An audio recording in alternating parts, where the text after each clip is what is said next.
What happens when a lone captain discovers an ancient ghost city in space, inhabited by entities desperate to return to life? You won't believe how far they'll go and what it will cost him. In the vast expanse of the galaxy, where stars burned like forgotten embers, Captain Luke Murphy guided his vessel through an uncharted sector. His mission was simple: explore and map new worlds for colonization. But nothing could prepare him for what awaited on Astriel, a desolate planet cloaked in perpetual twilight. As his ship descended through thick clouds of ionized dust, sensors picked up faint energy readings emanating from beneath the surface. What he found there would change everything: a colossal structure buried under centuries of alien sand. It wasn't just a ship. It was a city, sprawling across kilometers, its metallic spires glinting faintly in the dim light. And then came the whispers, voices, disembodied yet unmistakable, calling out to him. We only scratched the surface of this story, but trust me, things are about to get far more intense. Stay tuned to find out what happens when Luke confronts forces beyond comprehension. Luke stepped onto the ancient hull of the ship city, his boots crunching against crystalline debris scattered across its surface. The air shimmered with an otherworldly glow, as if the very atmosphere resisted his presence. He activated his scanner, which sputtered wildly before displaying fragmented data. Organic signatures everywhere, but no signs of life. Then, without warning, the ground trembled, and translucent figures began to materialize around him. They weren't hostile, not at first, but their eyes bore into his soul, pleading silently for something he couldn't comprehend. One figure approached closer than the others, its form flickering between solidity and transparency. It spoke directly into his mind, not with words but emotions: longing, desperation, regret. The stakes are rising, and we're on the brink of something monumental. You won't believe what happens next when these entities reveal their true intentions. Don't look away now. The leader of the spectral beings introduced itself as Zerinder, once ruler of the ship city known as Salvathis. Through fragmented memories shared telepathically, Luke learned that Salvathis had been a thriving civilization until a catastrophic event tore them from reality, trapping their consciousness in limbo. Now, they sought one thing: to return to the physical realm. But their method required a price, a conduit capable of anchoring their essence back into existence. That conduit was Luke himself. At first, he refused outright, recoiling from the thought of becoming a vessel for unknown entities. Yet, as days passed within the ghostly confines of Salvathis, strange visions plagued him, glimpses of futures both wondrous and horrifying. Could he really deny them their chance at redemption? Dawn broke over the cockpit windows of the Eclipse Dash, casting long shadows across the control panels as Captain Luke Murphy adjusted his trajectory. Outside, the void stretched endlessly, dotted with distant suns and swirling gas giants. This sector of space remained largely unexplored, its star charts incomplete and riddled with anomalies. For weeks, Luke had navigated blind, relying solely on instinct and outdated maps salvaged from decommissioned freighters. But today, something unusual caught his attention: a faint signal pulsing irregularly through subspace frequencies. He leaned forward, fingers dancing over holographic displays as he fine-tuned the sensors. The readings were unlike anything he'd seen before, bursts of energy oscillating between wavelengths associated with artificial constructs and organic matter. Curiosity gnawed at him. Whatever lay ahead wasn't natural or safe. Still, exploration was his calling, and backing down wasn't an option. Minutes later, the scanners revealed their target: a massive object partially submerged beneath layers of sediment on an unnamed planet. Its silhouette hinted at immense size, larger even than some orbital stations he'd visited. With careful precision, Luke guided the eclipse toward the surface, breaking through dense clouds of ionized particles that crackled ominously against the hull. Below, the landscape unfolded, a barren wasteland of jagged rocks and shifting sands, bathed in perpetual twilight. And there it stood. At first glance, it resembled a derelict spaceship, its metallic frame weathered by millennia of exposure.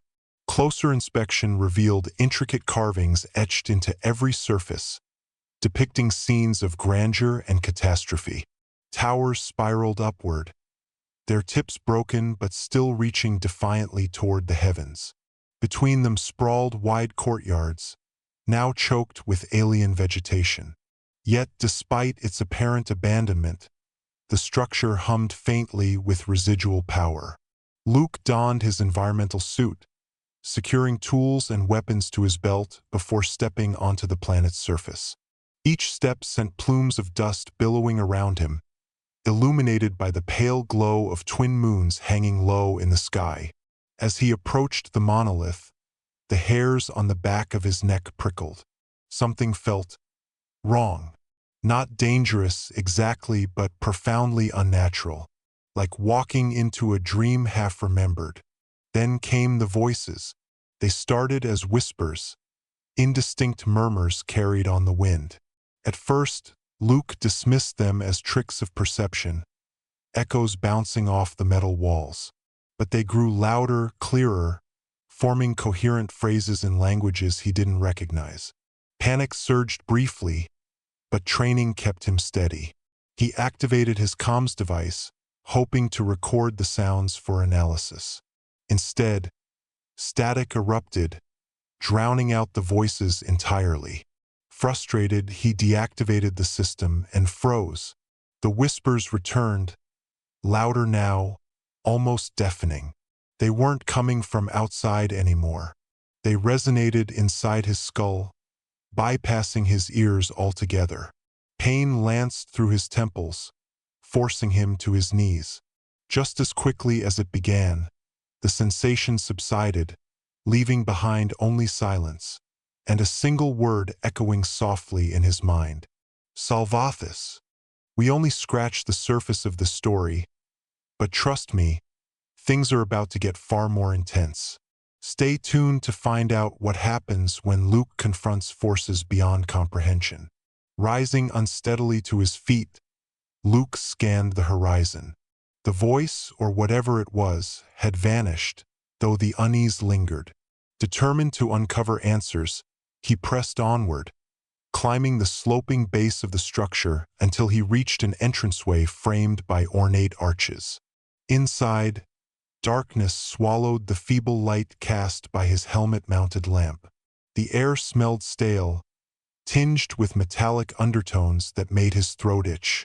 Every step echoed unnaturally loud, reverberating off unseen walls. Corridors branched off in every direction, creating a labyrinthine maze impossible to navigate without proper equipment.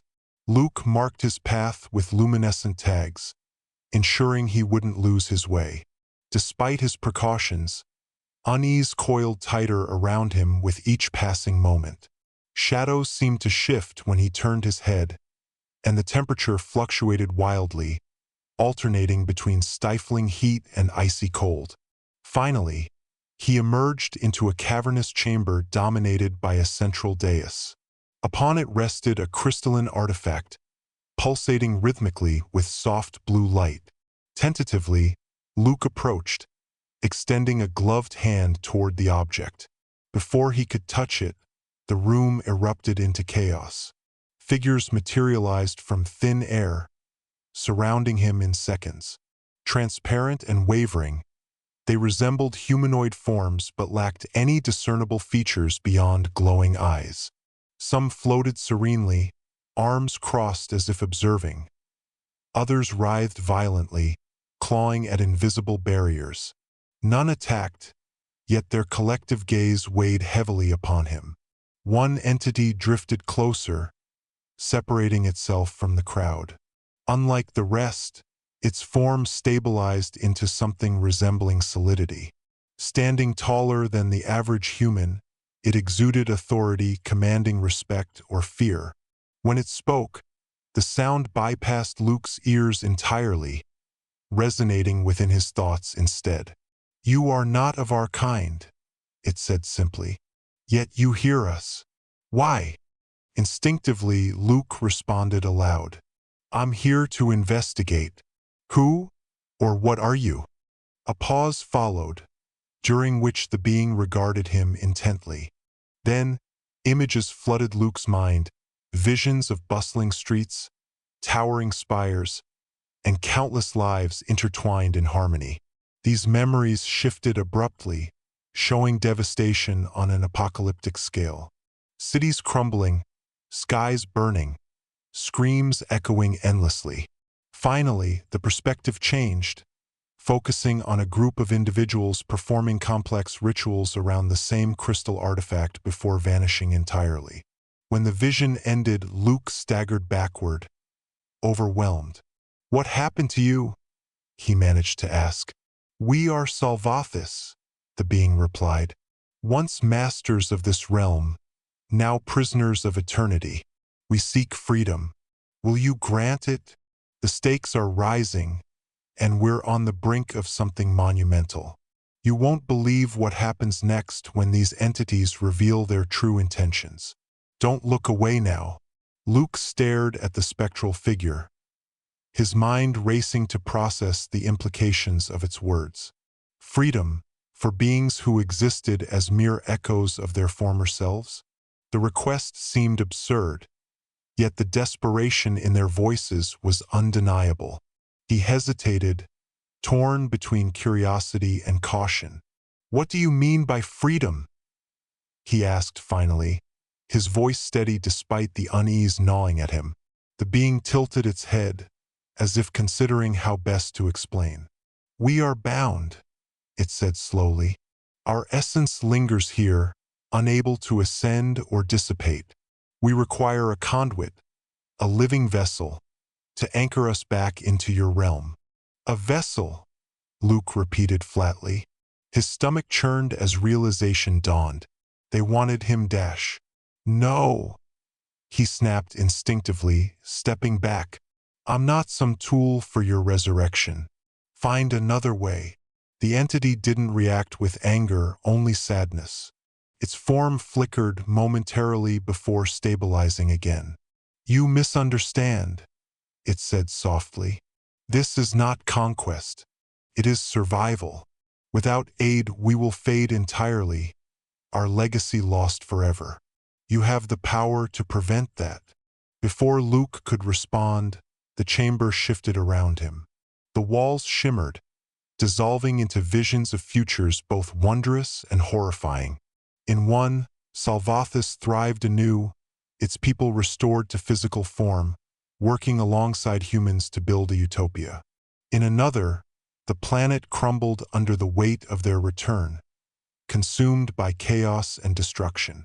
Each vision felt visceral, real enough to leave him gasping for breath when they faded.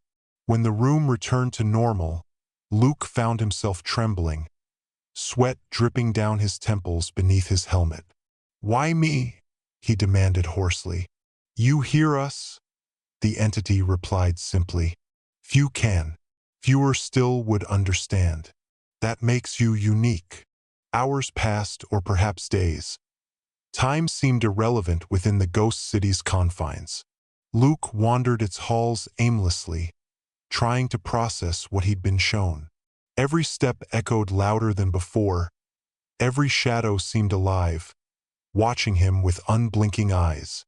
The whispers grew persistent, a constant murmur just below the threshold of comprehension. He couldn't escape them, no matter how far he ventured. At one point, he stumbled upon a library carved directly into the stone. Shelves stretched endlessly upward, filled with crystalline tablets instead of books. When he touched one, images flooded his mind. Histories of Salvathis, its rise and fall, its culture and achievements. He saw great thinkers, artists, warriors, all reduced now to phantoms haunting their own ruins. Among the tablets, however, something caught his eye, a map etched onto the floor. Unlike the others, this one pulsed faintly, drawing his attention like a beacon. Kneeling, he traced the lines with his fingers, feeling warmth radiate from beneath the surface. The map depicted not just the city but also pathways leading outward, toward what appeared to be an underground network spanning the entire planet. A sudden realization struck him. If Salvathis truly sought to return, they wouldn't stop at mere persuasion. Whatever mechanism allowed their existence might already be influencing him, bending his thoughts to align with theirs. Was his decision truly his own anymore? As if in answer, the whispers intensified, forming coherent sentences. "Help us," they pleaded. "Save us." Luke clenched his fists, pushing back against the rising tide of doubt. He needed answers, and he knew exactly where to find them. Guided by the pulsating map, Luke descended deeper into the bowels of Salvathis. The corridors grew narrower, the air heavier, until each breath felt like dragging steel wool across his lungs. Strange symbols glowed faintly along the walls, shifting as he moved past them. Occasionally, he glimpsed other entities lurking in the shadows, their forms distorted and fragmented compared to the leader he'd encountered earlier. These were remnants, echoes too weak to maintain cohesion. Their presence sent shivers crawling up his spine. Finally, he reached a massive chamber unlike anything he'd seen so far. At its center stood a colossal machine, its design both alien and eerily familiar. Tubes spiraled outward like roots, connecting it to smaller devices scattered throughout the room. A faint hum emanated from within, vibrating through the floor and into his bones. Approaching cautiously, Luke examined the controls. They bore similarities to human technology but operated on principles he barely understood. Holographic displays hovered above panels, showing streams of data written in indecipherable script. One screen, however, displayed a single phrase in plain English: "Initiate Resonance Protocol." His heart pounded as he realized the implications. This wasn't just a machine, it was a gateway. Activating it would bridge the gap between dimensions, allowing Salvathis to reclaim their place in the physical world. But at what cost? Behind him, the leader reappeared, its form flickering anxiously. "This is your chance," it urged.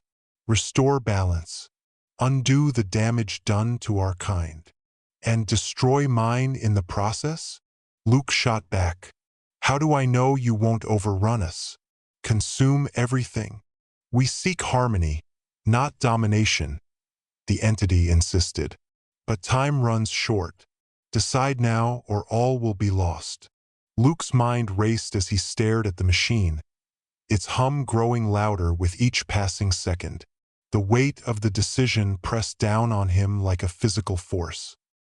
He glanced back at the leader, whose glowing eyes seemed to pierce through him, searching for any sign of hesitation. "What happens if I say no?" Luke asked, his voice tight. The entity hesitated, its form flickering slightly. "Then we fade," it admitted.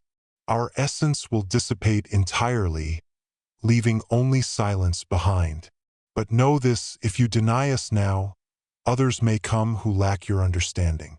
They might misuse what remains of Salvathis for their own gain."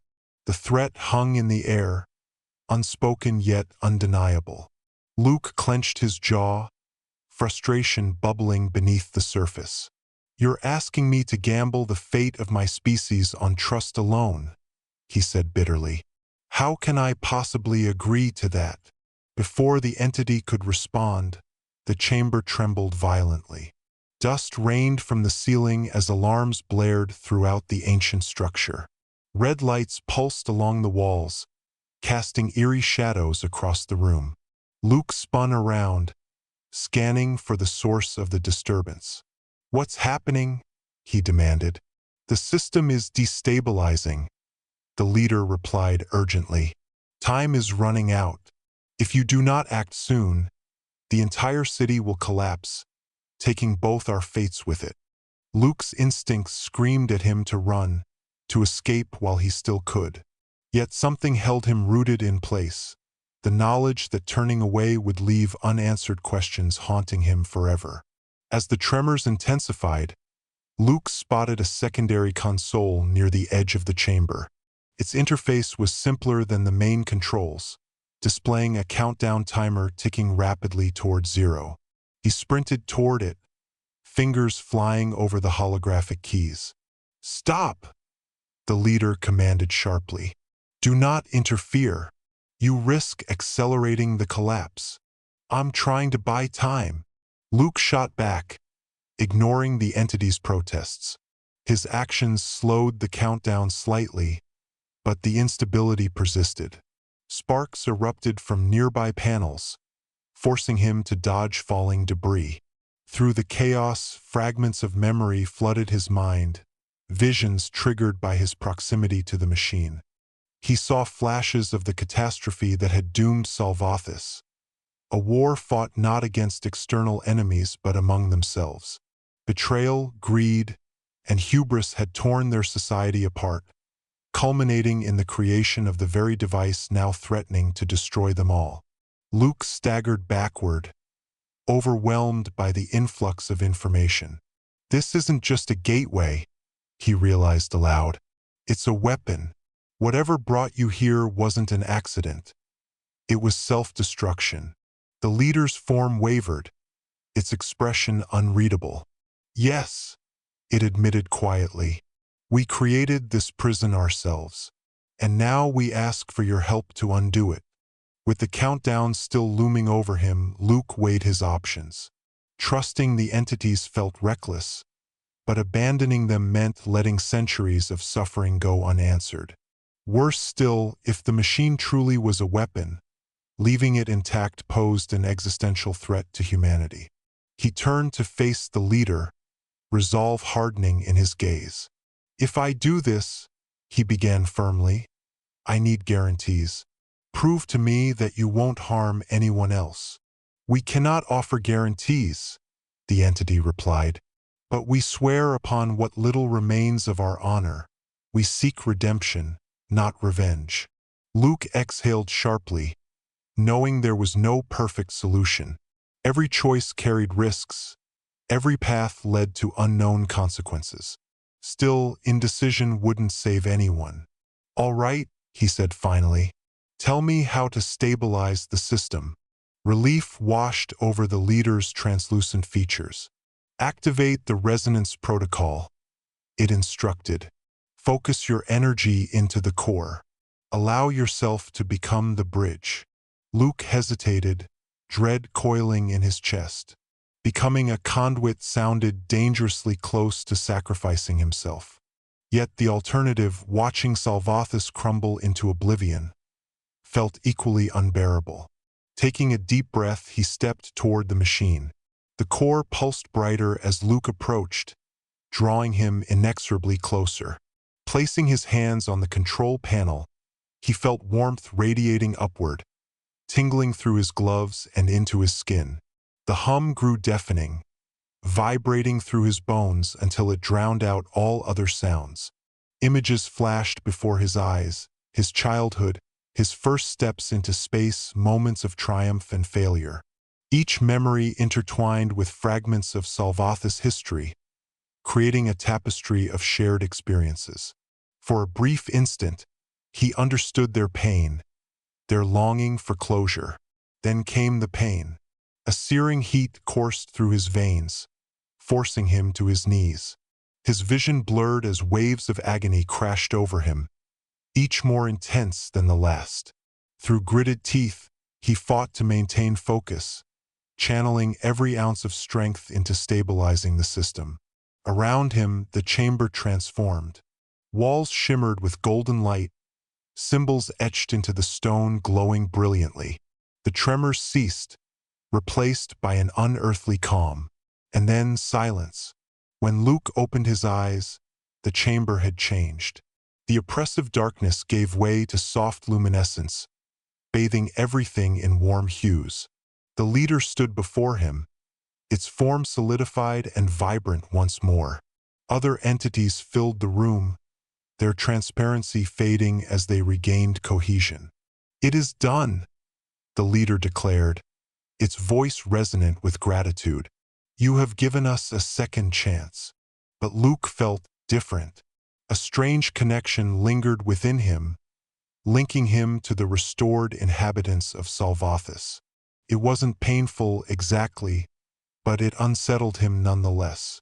"What happens now?" he asked cautiously. "We rebuild," the leader replied, "and learn from our mistakes. As for you," it paused, studying him intently. "You are free to leave, but know this, you carry a piece of Salvathis within you. Should you ever need aid, call upon us." Returning to the surface felt surreal. The barren landscape of Astriel stretched endlessly before him, unchanged yet profoundly different. Luke climbed back aboard the Eclipse Dash, his movements mechanical as he prepared for departure. As the ship ascended, he glanced at the ghost city one final time. Its spires gleamed faintly under the twin moons, a testament to resilience and renewal. Despite everything, he couldn't shake the feeling that he'd made the right choice, even if the cost remained unclear. Back in orbit, Luke activated the comm system. "Mission log, day 47, he began, his voice steady despite the whirlwind of emotions swirling inside him. "Discovered ancient civilization trapped between dimensions. Assisted in their restoration. Long-term effects unknown." He hesitated, then added softly, "Sometimes, doing the right thing means stepping into the unknown." Weeks passed as Luke navigated the journey home. Reports poured in from distant colonies, detailing strange phenomena occurring across multiple systems. Unexplained energy surges, sightings of spectral ships, whispers echoing in empty spaces. Each report sent chills down his spine, reminding him of the bond he shared with Salvathis. One evening, as he reviewed data logs, a message appeared on his console. No sender listed, no encryption detected. Just 3 words. "Thank you, Captain." Luke stared at the screen, heart pounding. The connection hadn't faded. It had grown stronger. Whatever lay ahead, he knew one thing for certain. His life, and perhaps humanity's future, would never be the same. The message lingered on Luke's console long after he powered down the display. Those 3 simple words, "Thank you, Captain," carried a weight far greater than their brevity suggested. They weren't just an expression of gratitude. They were a reminder, a tether binding him to something vast and unknowable, something that now lived within him. Days turned into weeks as the Eclipse drifted through the void, its course set for the nearest human outpost. Yet even amidst the monotony of space travel, Luke couldn't shake the feeling of being watched. Shadows seemed darker, movements in his peripheral vision more pronounced. At first, he dismissed it as paranoia, a side effect of what he'd endured on Astriel, but soon undeniable evidence presented itself. One night, as he slept fitfully in his quarters, the hum of the ship's engines shifted subtly. It wasn't mechanical failure, it was deliberate. Emerging from his bunk, Luke found himself drawn to the cockpit, where instruments flickered erratically. On the main viewport, ghostly shapes materialized against the backdrop of stars, translucent figures resembling those he'd encountered in Salvathis. "Why are you here?" he whispered, gripping the edge of his chair. "We are bound," one voice replied. "Not Arinder's, but another softer and tinged with sorrow. As are you." Bound. The word echoed in his mind, unsettling yet familiar. He realized then that his connection to Salvathis wasn't passive. It was symbiotic. Their restoration had altered him irrevocably, embedding fragments of their essence into his very soul. Determined to understand the extent of this bond, Luke rerouted the Eclipse toward a nearby research station. If anyone could analyze his condition, it would be Dr. Ilara Voss, a renowned xenobiologist stationed there. Her expertise in interspecies interactions made her uniquely qualified to tackle the inexplicable. Upon arrival, Luke recounted his journey in painstaking detail, omitting nothing. Not the visions, not the pain, and certainly not the lingering presence inside him. Ilara listened intently, her sharp eyes narrowing as she processed the information. "This is unprecedented," she murmured, pacing the lab. "You've become a conduit, a bridge between dimensions. But such connections always come at a cost." "What kind of cost?" Luke asked, dread coiling in his gut. Ilara hesitated before answering. "Energy flows both ways. While you sustain them, they may also influence you, your thoughts, your actions, perhaps even your identity over time." Luke felt a chill run down his spine. "Is there a way to sever the link?" She shook her head grimly.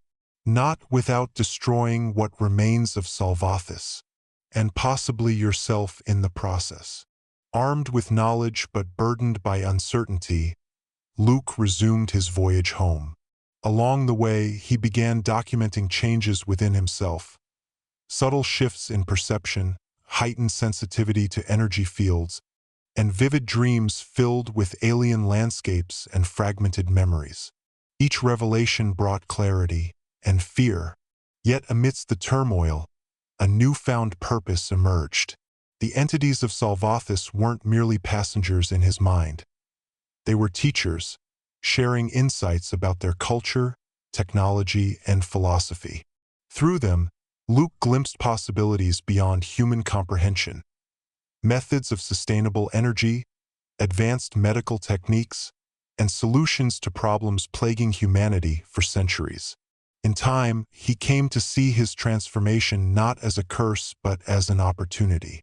By bridging worlds, he could forge alliances, foster understanding, and usher in an era of unprecedented cooperation. When the Eclipse finally docked at Earth's orbital hub, Luke stepped onto the platform with resolve etched into every line of his face. Journalists swarmed him, demanding answers about his disappearance and the rumors of spectral ships appearing across the galaxy. He ignored their questions, instead addressing humanity directly via a live broadcast. "I've seen wonders beyond imagination," he declared, his voice steady and commanding. "And I've faced dangers that defy explanation. What I bring back isn't just knowledge, it's hope. Together, we can build a future where no civilization is lost, where no voice goes unheard." As the transmission ended, Luke felt a surge of warmth within him, the collective approval of Salvathis restored inhabitants. For the first time since leaving Astriel, he allowed himself a small smile. Whatever lay ahead, he was ready. If you enjoyed this journey into the unknown, don't forget to subscribe for more thrilling adventures from across the stars. Hit that notification bell so you never miss another epic tale.